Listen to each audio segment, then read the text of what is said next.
Another day, another basketball stories na naman ang pagkukwentuhan natin. At ngayon nga ay pag-uusapan natin ang balitang nagre-reklamo na nga po si Kevin Durant sa Houston Rockets at ang balitang gugulatin na nga po ng Los Angeles Lakers ang buong NBA. Ayon nga po sa ilang mga fans, tuluyan na nga pong ipinakita ng Lakers ang pinakakahinaan ngayon ng Houston Rockets, especially ni Kevin Durant. Kita nga po sa kanilang game na hirap nga po ito na makagawa ng pasa sa tuwing dino-double team siya ng mga players ng Lakers. Turnover after turnover nga po ang nagawa nito na siyang rason bakit sila na-outplay ng Lakers pagdating sa second half.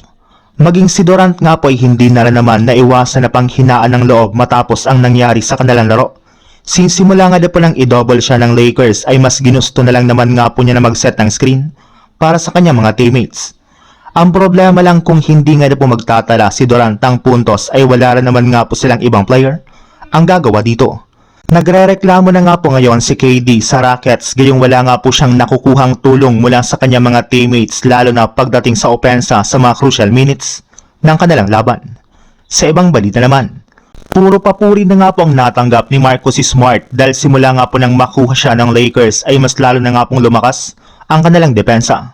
Sa tuwing nasa loob nga po ito ng court ay talaga namang nakikipagbanggaan at nakikipag-agawan ito kahit sa mga malalaking players.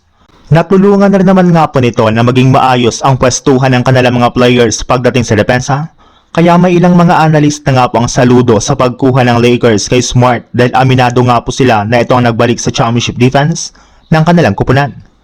Gamit na rin naman nga po ang kanyang depensa ay halos lahat na rin naman nga po ng mga best player na kanilang nakalaban ay kaya nga po niyang bantayan.